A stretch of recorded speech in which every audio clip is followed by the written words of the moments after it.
Observer is the observe, मतलब दृष्टा ही दृश्य है। इसको बड़े से समझिए। दृश्य क्या है? जो भी हम देख रहा हूं वो क्या है? दृश्य है। दृष्टा कौन है? दृष्टा आपके भीतर में जो बैठा हुआ है, जो देख रहा है, वही दृष्टा है। मतलब शरीर तो एक माध्यम है ना। आंख खुद देख सकता है। आंख एक माध्यम है। आंख के थ्रू कोई देख रहा है। वो जो देख रहा है वही एक्चुअल में आप हो। वो जो देख रहा है वो, और जो भी कुछ दिख रहा है वो दो नहीं है, एक ही है। इसको लोगों ने, जो ऑब्जर्वर इज द ऑब्जर्व, इसको लोगों ने बहुत उल्टा सीधा तरीके से ले लिया। ये कोई अलग चीज नहीं है। हर शास्त्रों में ऐसे ही डिवाइड किया गया, जैसे कि इसमें डिवाइड किया कि दृष्टा और दृश्य। किसी ने इसको जगत और ब्रह्म कह दिया, किसी ने इसको प्रकृति और पुरुष कह दिया, किसी ने इसको क्षेत्र क्षत्रज्ञ कह दिया, किसी ने इसको अपरा परा कह दिया। सब एक ही बात कर रहा है वो लोग। मतलब हर शास्त्रों में जो भी लिखा गया है सब एक ही बोल रहा है सब। किसी ने ऑब्जर्वर इज द ऑब्जर्व कह दिया, किसी ने, और भी मैं जितना बोला हूँ, जगत ब्रह्म अपरा ये सब कह दिया। तो दो में डिवाइड किया। सब एक ही है, अलग अलग कुछ भी नहीं है। ये आत्मज्ञान है। मतलब आप एक्चुअल में जो हो उसको देखना है, जानना है, समझना है।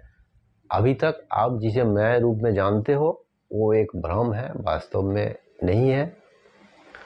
एक्चुअल में जो आप हो उसी को जानना है। उसी को जानने के लिए दो में डिवाइड किया गया, और यही है आपका ऑब्जर्वर इज द ऑब्जर्व, दृष्टा और दृश्य। आपके भीतर में तो कोई ना कोई देख रहा है ना, जिसे आप मैं कहते हो।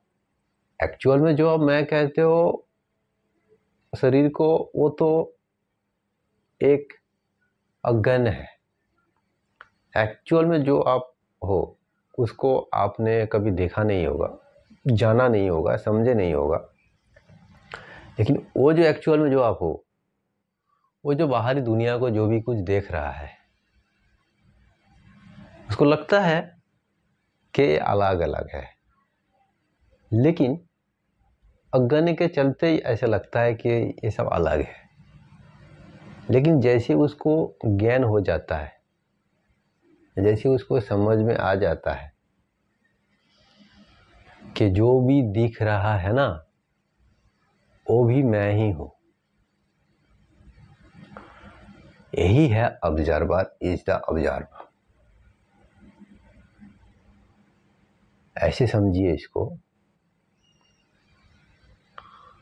अब कुछ एग्जाम्पल ऐसा होता है ना जो हर बार देना पड़ता है। मैं ये एग्जाम्पल बहुत बार दे चुका हूं। शक्कर है। शक्कर से आप कुछ भी बनाइए, बहुत सारा मिठाई बनाइए। शक्कर से जितना भी आइटम का मिठाई बनाइएगा ना, तो उसका नाम अलग होंगे, टेस्ट भी अलग होंगे, दिखेगा भी अलग है, लेकिन सब में शक्कर ही है। शक्कर का अलग अलग फॉर्म है। अगर मैं कह दूं कि सब शक्कर है,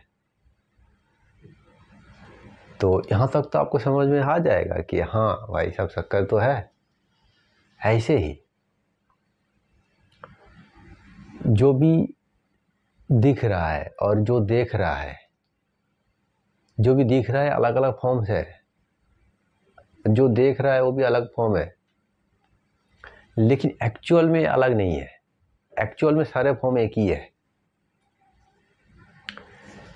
ये आत्मज्ञान है। ये अगर इसको आप समझ जाते हो तो फिर आपको ये समझ में आ जाता है कि मैं कौन हूँ, आत्मा क्या है, परमात्मा क्या है, भगवान क्या है। ये जो दुनिया दिख रहा है इसका वास्तव में क्या, इसका जो माया क्या है, क्या लीला जो चल रहा है, ये सब क्या है। बहुत सारे ऋषि मुनि ने बोलने का ढंग जो है उनका ना अलग अलग है, लेकिन सब वही बात कर रहा है कि दो नहीं है। जैसे कि आदि शंकराचार्य, उन्होंने जो दिख रहा है उनको जगत कह दिया और जो देख रहा है उनको ब्रह्म कह दिया। लेकिन जो देख रहा है वो ब्रह्म तो है, जो दिख रहा है वो भी ब्रह्म है। ब्रह्म मतलब अविनाशी आत्मा को। अब जो देख रहा है उनको जब एक ज्ञान हो जाता है कि जो भी दिख रहा है वो मेरे से भिन्न नहीं है, मेरे से अलग नहीं है, मेरा ही एक रूप है, मेरा ही एक फॉर्म है, मैं निराकार हूँ। एक्चुअल में हो आप निराकार, लेकिन आकार, जैसे इस आकार में आप आकार के कनेक्ट में जैसे आते हो ना, आपको लगता है कि मैं यही हूँ।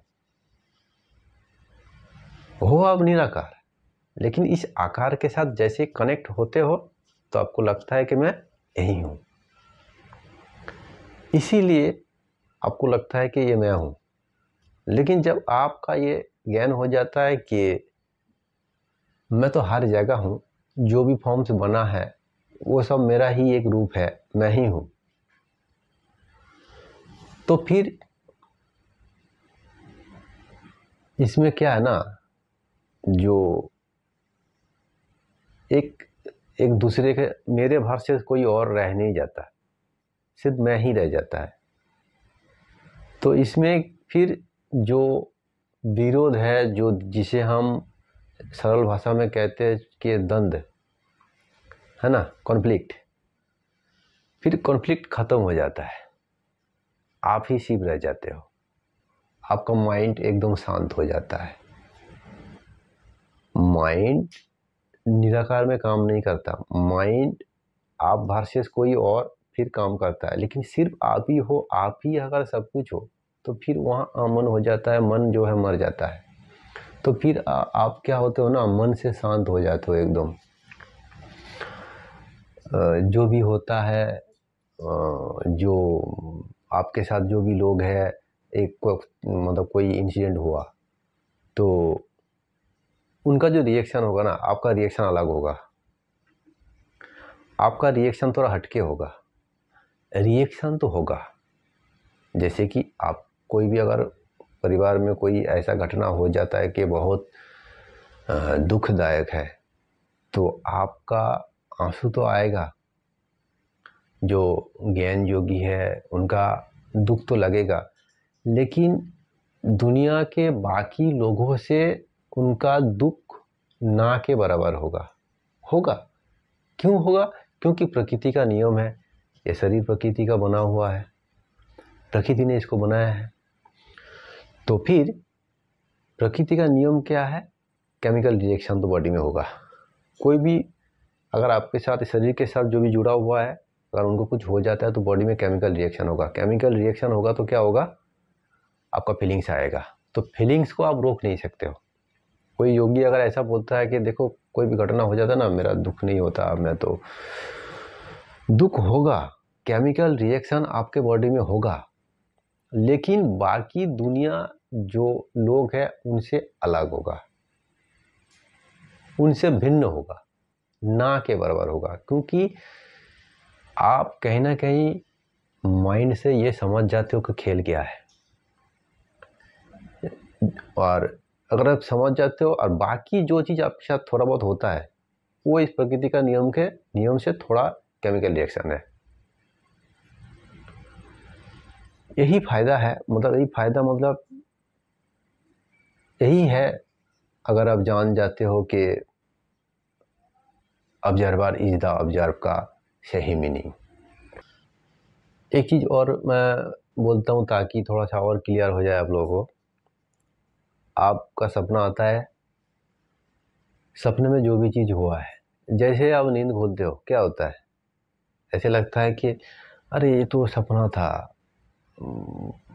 एक एक एक भ्रम था, झूठ था। ये सपने में जो भी हुआ था, जिस टाइम आप सपने में थे उस टाइम ऐसा लग रहा था बिल्कुल रियल है कि नहीं, बिल्कुल रियल। लेकिन जैसे आप नींद टूट जाते हो, नींद से जग जाते हो, फिर आपको ऐसा लगता है कि अरे ये तो मैं क्या क्या देख रहा था उल्टा सीधा, ये तो सब भ्रम था, ये झूठ था। आत्मज्ञान ना कुछ ऐसे ही है, जैसे आप सच्चाई को देख लेते हो तो फिर ऐसा लगता है कि जो भी मैं कर रहा था, जो भी मैं जान रहा था ना, वो एक सपना जैसा लगता है आपको, कि सब तो झूठ था, वो सच्चाई तो अब पता चला। तो फिर मेरे साथ जुड़े रहिए। मैं शास्त्र रिलेटेड जो भी बातें हैं मैं शेयर करूंगा आप लोग के साथ, और धीरे धीरे आप लोगों को समझ में आ जाएगा कि आत्मज्ञान क्या है।